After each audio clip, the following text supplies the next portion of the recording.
Howbeit, there is not in every man that knowledge. For some with conscience. Wait, there's not in every man that knowledge. That's beautiful. That knowledge of this that we just broke down. Keep going. For some with conscience of the idol unto this hour eat it as a thing offered unto an idol. Because when they eat, they believe that it's really unto that idol that they believe in. Right. Keep going. And their conscience being weak is defiled. Yeah. Their conscience being weak is defiled, because when you got people that don't have that understanding, because he says there are many gods. Right. He goes into that many gods, and then he said, look, there's one true power, and then there's one true Lord. That's right. You got guys that are in a different state, and brothers and sisters that are in a state of weakness because they don't have that true, it's not been understanding has really honed into them, that they believe that that idol that meat is sacrificed to, or that food, that feast is truly unto that idol, which we'll get into. Okay. Verse 8. But meat commendeth us not to the Most High, for neither if we eat are we the better, neither if we eat not are we the worse. But take heed lest take heed lest by any means this liberty of yours become a stumbling block to them that are weak. Come on, man. Bro. That's clear, bro. That's clear, man. Now, who would be weak, Ak? It'll be that individual who is newly fresh into this truth, man. They still love their family. Still love their family. They still thinking highly of their mom and parent, dad, and all that stuff. And they say, hey, son. Right. We got Thanksgiving. Come back to home to Mississippi. And see, that person is not truly persuaded in his mind, man, according to this truth. And so if you see a brother who is seasoned in this truth go out and eat something offered unto an idol, and that brother not fully persuaded, what is he going to do? He going to think in his mind, hey, my brother who has been in this truth long, hey man, he did it, so why should not? So now he's thinking it's okay. Now he's in a weakened state. Now he's going to justify himself keeping all the other stuff. Yeah, and then if a brother come and check him on it, what is he going to say? Well, look, so-and-so did this. Hey, and that's why Paul's going to break down, and that's why he says your liberty. Your liberty of knowing the fact that that's offered unto an idol. Right. And you eating that food, it could cause you to make a weaker brother to stumble. That's right. To justify themselves. Because see, it tells you in the scriptures that people shall not endure sound doctrine. That they shall heap for themselves teachers having itching ears. To justify them wanting to still... See, one of the hard things for people to do is to separate themselves from the world. You got friends, you got family that you cool with, and they want you to keep certain things with them. That's right. Okay? And they're going to tempt you every year. We got testimonies about it, bro.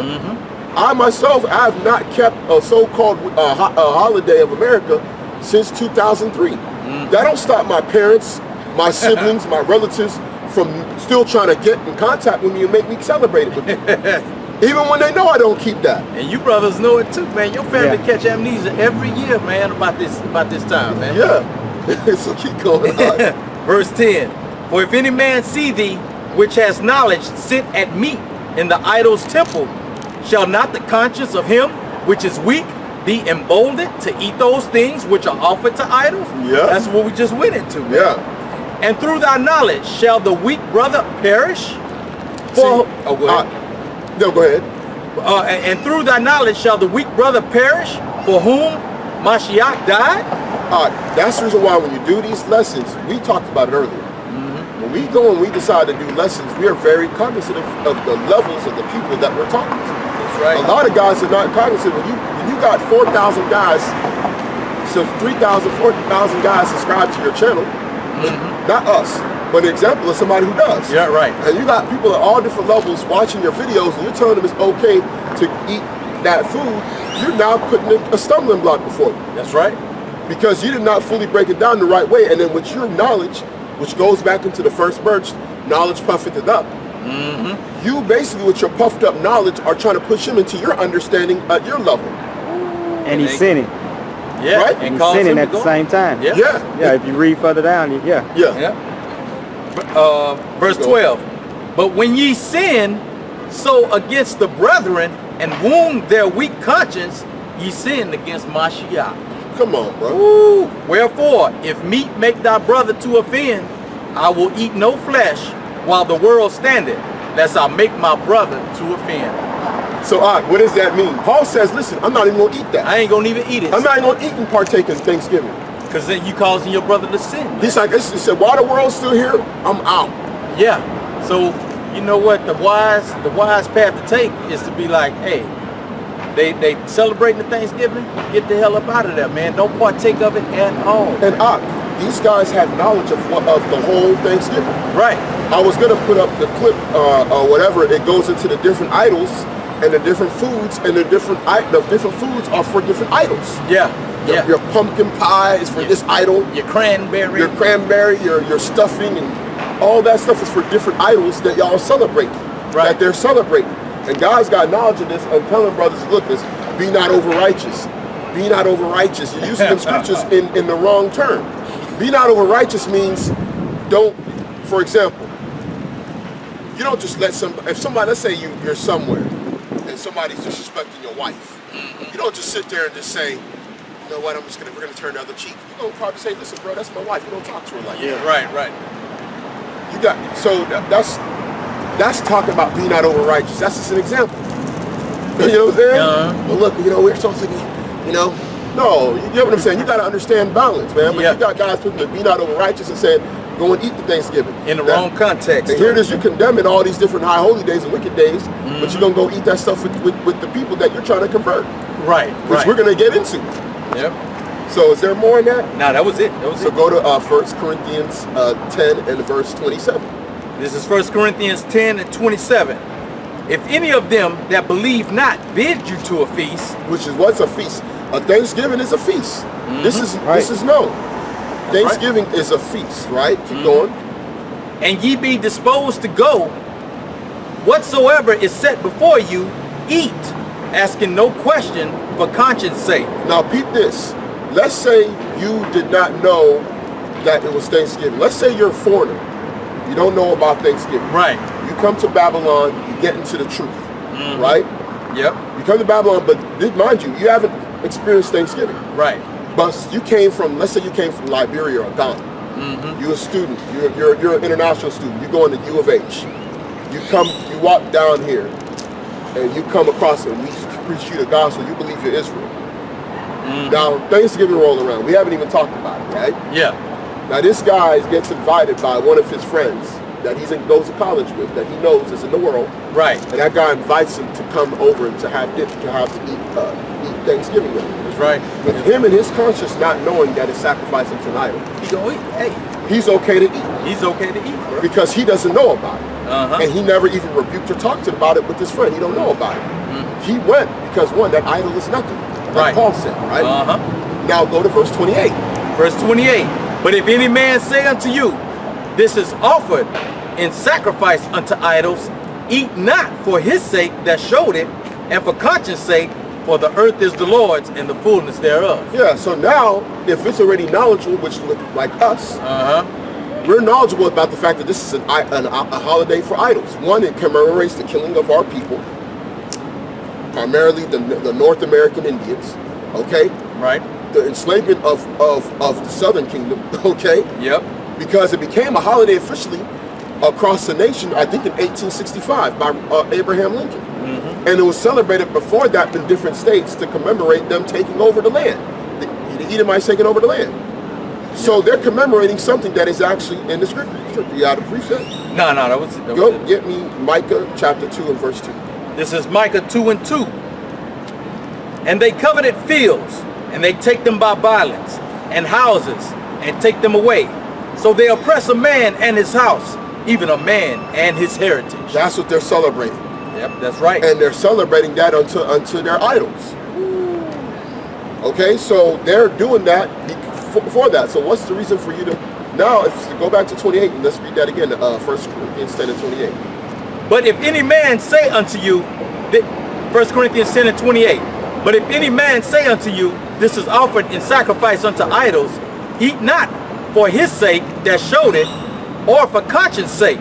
For the earth is the Lord's and the fullness thereof. Yeah, so why would you go out of your way when you knowledge of knowing this? You've got family and friends. Here it is, you're trying to tell them that they need to keep the real high holy days, but then you're going to partake in theirs. Right. And they know it. Because what is the point of me or us, after all these years of keeping the right way, to go and partake in the temple of the devil? Right. Yeah, your message is going to be completely destroyed and nullified. You get what I'm saying? It's going to be nullified because you decided to do it. Now, we gave another example. Now, that's an example of Thanksgiving as to why, if you have knowledge of what it is, don't partake in it. That's right. For your sake and for the conscience of them. Yeah. Because now, their own conscience is not going to make them guilty unto repentance. Right. You see, every time I do not keep, listen, at this time of the year, every time I do not partake in the Thanksgiving and Christmas and New Year's with my parents, every year they're convicted that they're convicted. Yeah, their conscience bears witness that I'm not down for that, and I already told them why. So every time I don't do it, it's going to make them more and more. Therefore, their own conscience sake, saying, you don't want to keep it. Yeah, and that goes for any other holidays for that matter too, man. Yeah. Likewise, we're coming up on this next major pagan holiday. The mega of them. Yeah, so with the major one, you know, all the smaller ones got to be null and void if the big one is null and void, man. So you just got to cast that aside. So yeah, Thanksgiving is a second. Yeah, and the first biggest is so-called Christmas. Right. And we're gonna, Operatiza will do some lessons on some of these different things, which I'm preparing one.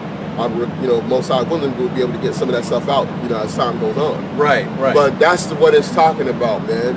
For their conscience sake. Now, put it like this.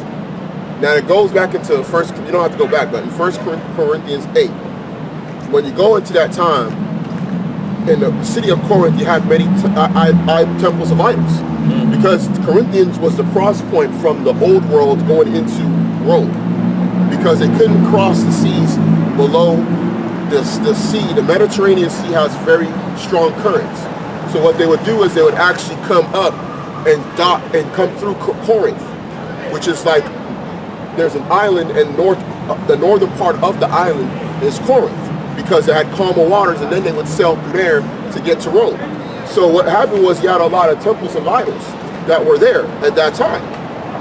So when people would come by, they would go in some of these different temples and be selling food, or they would be giving food for their different gods. Right. So when you come to Corinth and you want food, you might go to a place right in front of a Buddhist, let's say a Buddhist temple. Right. They might be serving food, or a Hindu temple, like here in Houston. So if the reason why we got to give examples is because we want to make this thing plain for brothers and sisters. Esau come over there and bring a truckload of church chicken, man. Hey, man. And they flocking like fly. I'm talking about running like how cattle do when you feeding cattle. And then what they'll say, that's a prime example. They'll say this is for Jesus, for Jesus. That's eating unto an idol. Esau sitting in the truck. Right? That's right. Esau sitting in the truck, but he got all Issachars ishing it out. Yep. Hey, man. Church is chicken now to the home. Church is chicken. Yeah.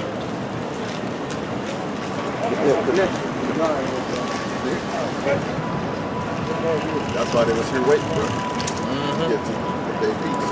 See, see who they think it's from? They think it's from Cesare. That's the reason. This is all spiritual. The fact we're talking about this. Yep. Because if y'all don't know, we're not going to pan the camera on it. But in this part of these Edomites come from these different churches. They give. He yelling about I don't see y'all giving up. We got meat right here for you. We got meat right here. This is the meat he talking about feed his people. But this is the meat that he's talking about feed his people right here. This is the meat, brother. Y'all over there. Shoot. Listen. This brother. is the meat right here. This is the meat, man. Come sit down and get you some. Let's go into eating my fresh and drinking my blood. Come on, man. Oh, man, that jump. Give us jobs to give me a message, then I can hear you. Oh, my goodness. When I can scream out my house, then I can hear you. But this is good though. Yeah. This is what we have to do with our people. That's right. This is what we have to do with our people. Our people would rather be fed by their enemies than be fed by the Lord. That's right. Okay? In fact, just go to John 20, go to John the last verse. Let's go with what Yahawashi told you. John the last verse. Hollering about us give them jobs. Come We're on, in man. captivity. Yeah, how we gonna give you a job? We in They captivity. gotta go to their master. Why didn't your master give you a job? You should have asked him. You know he got the power. Feed your know, church but our a chicken, people- they our already people- got high blood pressure and diabetes. Yeah. What you looking for? Yeah, get the John the loud. Get what Yahawashi was talking to Peter. Oh, yeah. My sheep. Let's see. Okay. It's 21. Go to red letter, right here. Let's start right here, This is John 21 and 5. Then Yahawashi said unto them, Children, have ye any meat? Hey, Hey, okay, keep going, hey, man. They answered him, No. And he said unto them, Cast the net on the right side of the ship, and ye shall find. Okay. They cast therefore, and now they were not able to draw it for the multitude of the fishes. Therefore the disciples whom Yahawashi loved said unto Peter, It is the Lord. Now when Simon Peter heard that it was the Lord, he girt his fisher's coat unto him, for he was naked, and did cast himself into the sea. And the other disciples came in a little ship, but they were not far from the land, but as it were 200 cubits, dragging the net with fishes. As soon as then, as they were come to the land, they saw a fire of coals there, Okay. and fish there, and fish laid thereon, and bread. Okay. Yahawashi said unto them, Bring of the fish.